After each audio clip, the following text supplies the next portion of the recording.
English with PK sir में आपका स्वागत है। आज हम कंडीशनल सेंटेंसेस का पार्ट 3 लेकर आए हैं। जैसे कि मैंने आपको सेकंड वीडियो में बताया था, या हम कहें कि इससे पहले हम 2 पार्ट कर चुके हैं। कंडीशनल सेंटेंसेस के हम इससे पहले 2 पार्ट कर चुके हैं। अब हम देखते हैं कि थर्ड पार्ट में हमारा क्या टॉपिक चलने वाला है।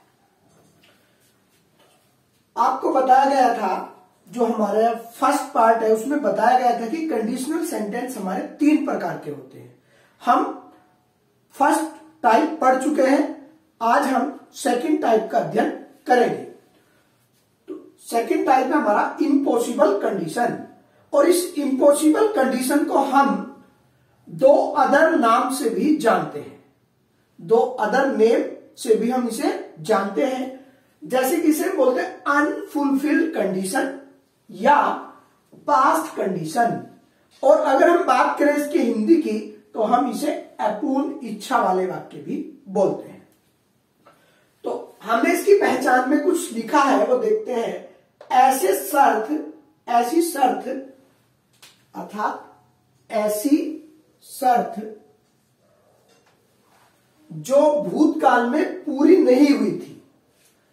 दोनों उपवाक्यों मीन्स क्लोजेस, दोनों उपवाक्यों की क्रियाओं के अंत में, ध्यान रखें यहां पे क्रियाओं का मतलब है वर्ब्स। क्रियाओं के अंत में ता, ती, ते आदि शब्द आते हैं। जैसे यदि और अगर, तो पहले वाले में ताती थे, फिर आपका तो या तब, और बाद वाले उपवाक्य में ताती थे। तो हमने यहां पे देखा, जब हम इसे इंग्लिश में ट्रांसलेट करेंगे तो कैसे ट्रांसलेट करेंगे। तो इफ प्लस पास्ट परफेक्ट, अर्थात इफ के साथ हमें पास्ट परफेक्ट का प्रयोग करना है। उसके बाद सब्जेक्ट वुड हैव, वर्ब की थर्ड फॉर्म प्लस ऑब्जेक्ट। अगर हमें इसे इफ का प्रयोग करके नहीं बनाना है, तो अब हम इसे हैड स्टार्टिंग में लेके आएंगे। उसके बाद सब्जेक्ट, फिर वर्ब की थर्ड फॉर्म, फिर कोमा, और उसके बाद हमारा सेंटेंस ऊपर वाले की तरह ज्यों का त्यों रखना है। अब हमने कुछ एग्जांपल्स लिए हैं, तो हम देखते हैं। यदि वह तेज दौड़ता तो वह ट्रेन पकड़ लेता। तो लिसनर, यहां पे हमने कहा था कि भूतकाल में पूरी नहीं होती है उसकी इच्छा, अर्थात इच्छा भूतकाल में पूरी नहीं होती है। तो हमने यहां पे कहा कि वर्ब हमारा दौड़ना है, और इस दौड़ने में ता का प्रयोग हुआ है। यहां पे पकड़ लेना, तो लेने में ता का प्रयोग हुआ है। तो दोनों के अंत में ता आ चुका है हमारा। तो देखिए, हमारा एक वाक्य तो यहां से है स्टार्ट, और एक वाक्य यहां से। वाक्य मतलब उपवाक्य मतलब। तो यहां पे हमने देखा कि दोनों उपवाक्यों के अंत में ता तीते आ रहा है। ठीक है लिसनर, और हमने कहा कि भूतकाल में जो शर्त है वो पूरी नहीं होती है। देखते हैं कैसे। यदि वह तेज दौड़ता तो वह ट्रेन पकड़ लेता। तो इसका मतलब यहां पे ट्रेन छूट चुकी है। ठीक है, क्योंकि वो क्या हुआ, तेज नहीं दौड़ा, और जब तेज नहीं दौड़ा तो ट्रेन छूट गई। तो यहां पे हमने देखा कि जो कंडीशन थी वो अनफुलफिल्ड हुई है। अनफुलफिल्ड का मतलब वो पूरी नहीं हुई है, अपूर्ण रह गई है इच्छा। अब हम इसे ट्रांसलेट करेंगे, if he had run fast. तो देखिए, यहां पे हमने इस वाक्य को किसमें बनाया लिसनर, ये हमने बनाया पास्ट परफेक्ट में। तो हमने इसे पास्ट परफेक्ट में बनाया है। और उसके बाद ही would have caught the train. तो यहां पे हमने तो और तब के लिए कोमे का प्रयोग किया है। आप यहां पे देन का प्रयोग न करें। अब हम इस वाक्य को दूसरे तरीके से अगर बनाना चाहें, तो हैड ही रन फास्ट। तो लिसनर, यहां पे हमने जैसे रूल में भी लिखा था कि स्टार्टिंग में हैड का प्रयोग करना है।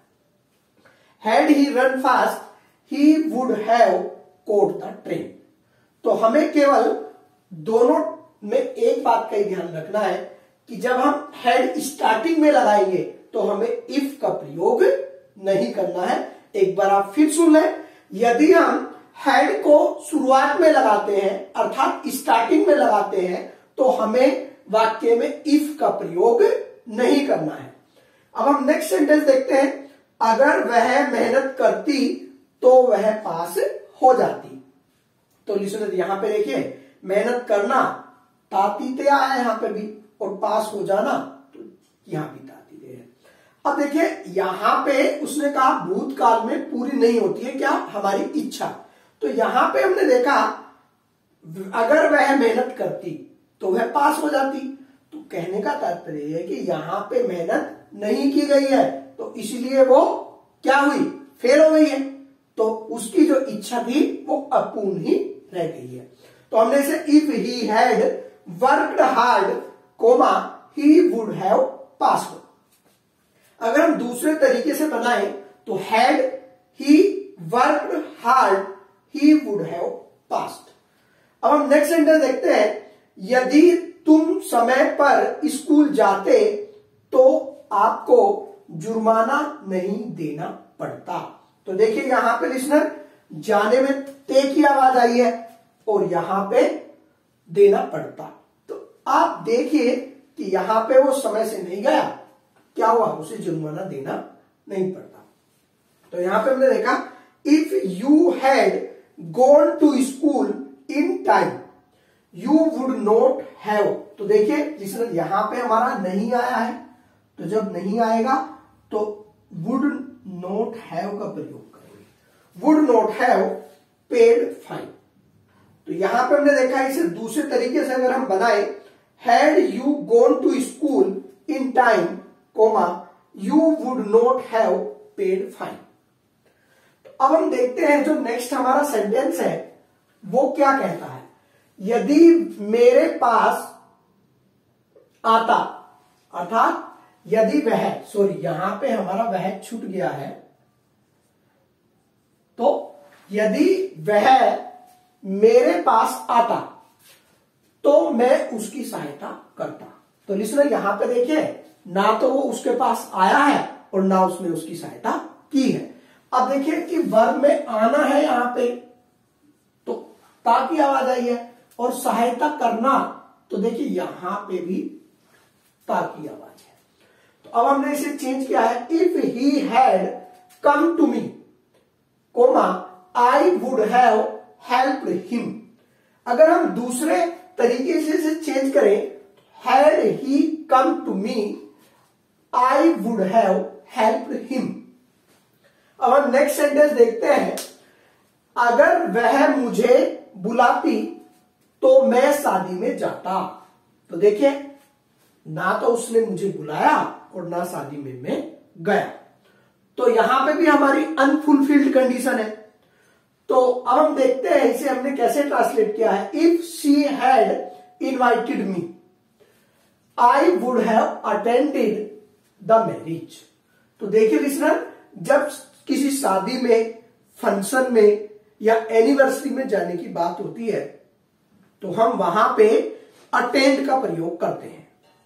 तो यहां पे हमने इसे दूसरे तरीके से जो बनाया है, हैड शी इनवाइटेड मी, और बाकी जो सेंटेंस है कोमे के बाद का वो हमने यहां के बाद तुरंत ऐसा का ऐसे ही रख दिया। अब हम हमारी नेक्स्ट कंडीशन है थर्ड टाइप की कंडीशन। जैसे कि हम आपको फर्स्ट पार्ट में बता चुके थे कि कंडीशनल सेंटेंसेस को हमने 3 भाग में डिवाइड किया है, और हम फर्स्ट पार्ट पढ़ चुके हैं, सेकंड पार्ट हम अभी अभी पढ़कर आए हैं, और अब हमारा चला है थर्ड पार्ट। और इस थर्ड पार्ट का नाम है अनलाइकली कंडीशन, या हम इसे प्रेजेंट अनलाइकली कंडीशन भी बोलते हैं। उसके बाद इम्प्रोबेबल कंडीशन भी बोलते हैं, और हम इसे अनरियल कंडीशन भी बोलते हैं। तो अगर हम बात करें कि इसमें रिग्रेट या पश्चाताप होता है, अगर हम बात करें इसमें, जैसे कि इसमें रिग्रेट और पश्चाताप नहीं होता। इसमें जो हम कार्य करते हैं वो कोरी कल्पना के आधार पे करते हैं। कोरी कल्पना ऐसी कल्पना होगी, देखते हैं उसने क्या कहा है यहाँ पे, ऐसे वाक्यों में यदि और अगर से प्रारंभ होते हैं। वो तो बात है, क्योंकि कंडीशनल सेंटेंस हमेशा यदि और अगर से ही प्रारंभ होते हैं, और इससे शर्त पूरी नहीं होगी, अर्थात जो हमारी अनलाइकली कंडीशन है उसमें शर्त पूरी नहीं होगी। शर्त पूरी होने की कोई संभावना नहीं होती। क्यों नहीं होती? क्योंकि ये कोरी कल्पना होती है। ठीक है लिसनर, ये पूरी कोरी कल्पना होती है। और अगर हम इसकी थोड़ी सी पहचान देखें, यदि या अगर के साथ वर्ब में ऊ या ए की आवाज, और फिर तो या तब, और उसके बाद ऊ या ए की आवाज। तो लिसनर, यहां पे हमने अनलाइकली कंडीशन को 2-3 भागों में बांटा है, ताकि आपको अच्छे से ये बात समझ में आ जाए कि हमें वर्ब कब लगाना है, या हेड कब लगाना है, या हमें इफ के साथ पास्ट इंडेफिनिट कब रखना है। हमें इफ के साथ पास्ट इंडेफिनिट कब रखना है। तो सबसे पहले हमने ए पार्ट में कहा है बनने के सेंस में। तो लिसनर ध्यान रखें, जब हमारी अनलाइकली कंडीशन होगी, या इम्प्रोबेबल कंडीशन होगी, या अनरियल कंडीशन होगी, इस कंडीशन को हिंदी में बोलते हैं काल्पनिक शर्त। ये भी आप लोग ध्यान रखें, ये क्या कहलाती है? अकाल्पनिक शर्त होती है। और इसमें केवल ऐसी ही कल्पना की जाएगी जो पूरी रूप से संभव नहीं होती है, अर्थात जो संभावना पूरी नहीं हो सकती है। ठीक है। अब हमने देखा कि बनने में उसने बताया कि सेंटेंस में होता, होती, होते और वर्ब में तातीते आएगा। अगर ये भी नहीं आया तो यदि या काश, हो जाऊं या हो जाए, और फिर ऊ या ताती की आवाज आएगी। आपको इसको समझने के लिए हमने इसे ट्रांसलेट करने के जो नियम लिखा है, if plus subject plus verb. Listener, यहां पे ध्यान रखें आप लोग कि यहां पे हम वर्ब का ही प्रयोग करेंगे, वॉज का प्रयोग नहीं करेंगे। चाहे यहां पे हमारा सब्जेक्ट एक वचन हो, चाहे बहुवचन हो। तो लिसनर ध्यान रखें, यहां पे आपको सब्जेक्ट के साथ वर्ब लगाना है, उसके बाद noun, comma, subject, would plus verb की फर्स्ट फॉर्म प्लस ऑब्जेक्ट। अगर हमें इफ के साथ सब्जेक्ट फिर वर्ब लगा दिया, अगर हमें इसे दूसरे तरीके से ट्रांसलेट करें तो शुरुआत में हमें वर्ब का प्रयोग करना है। जब हम स्टार्टिंग में वर्ब का प्रयोग करेंगे लिसनर, तो हमें इफ का प्रयोग बिल्कुल भी नहीं करना है। जैसे कि हमने आपको यहां पे बताया था कि इफ के साथ पास्ट परफेक्ट, और आपने अगर हेड को स्टार्टिंग में रखा तो आपको इफ का प्रयोग नहीं करना है। तो लिसनर, ये बात भी आप ध्यान रखें कि अगर आपने वर्ब को स्टार्टिंग में रखा है तो यहां भी आपको इफ का प्रयोग नहीं करना है। अब हम देखते हैं यहां पे, यदि वह राजा होता, या अगर हम इसे ऐसे कहें, काश वह राजा हो तो सारे राज्य को जीत ले। अगर ऐसे नहीं कहे तो ऐसे, यदि वह राजा होता तो सारे राज्यों को जीत लेता। ठीक है। या हम कहें, यदि वह राजा हो जाए, यदि वह राजा हो जाए तो सारे राज्य को जीत ले। तो यहां पे देखिए लिसनर, एक ऐसी कंडीशन है, एक ऐसी शर्त है जिसकी पूरे होने की कोई संभावना नहीं है, जो केवल किस पे बेस्ड है? जो केवल कल्पना पे बेस्ड है, जो कोरी कल्पना पे बेस्ड है, और जो पूरी नहीं हो सकती है। अब हमने यहां पे बनना क्यों लिखा है? तो देखिए, राजा बनने के सेंस में ही है। तो हम इसके 2-3 वाक्य करेंगे। तो हमने यहां पे देखा कि यदि वह राजा होता तो सारे राज्यों को जीत लेता।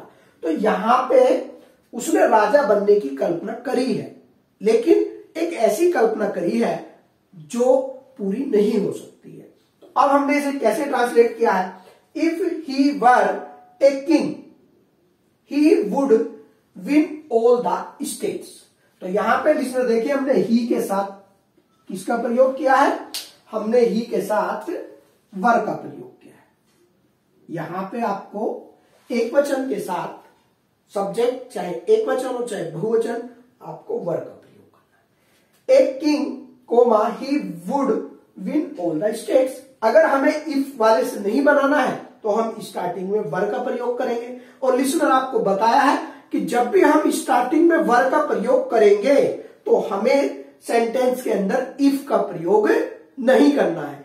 अगर हम एक बात कहें कि अगर हमें इफ को हटाना है, कभी कभी हमें यह भी कहा जाता है कि आप इफ को हटाकर सेंटेंस कंडीशनल को चेंज करें। तो देखिए यहां पे लिसनर हमने आपको हेड से स्टार्टिंग कर दिया और यहां पे आपको वर से स्टार्ट कर दिया। तो ध्यान रखें, were he a king comma he would win all the states. तो हमने यहां पे लिसनर देखे कि वर का प्रयोग क्या है स्टार्टिंग में, और जब आपने वर का प्रयोग किया है तो हम उस सेंटेंस में इफ का प्रयोग बिल्कुल भी नहीं करेंगे। तो आज हमारा कंडीशनल सेंटेंसेस का पार्ट 3 कंप्लीट हो चुका है और बहुत जल्दी ही हम इसका पार्ट 4 लेकर भी आएंगे। तो तब तक के लिए नमस्कार।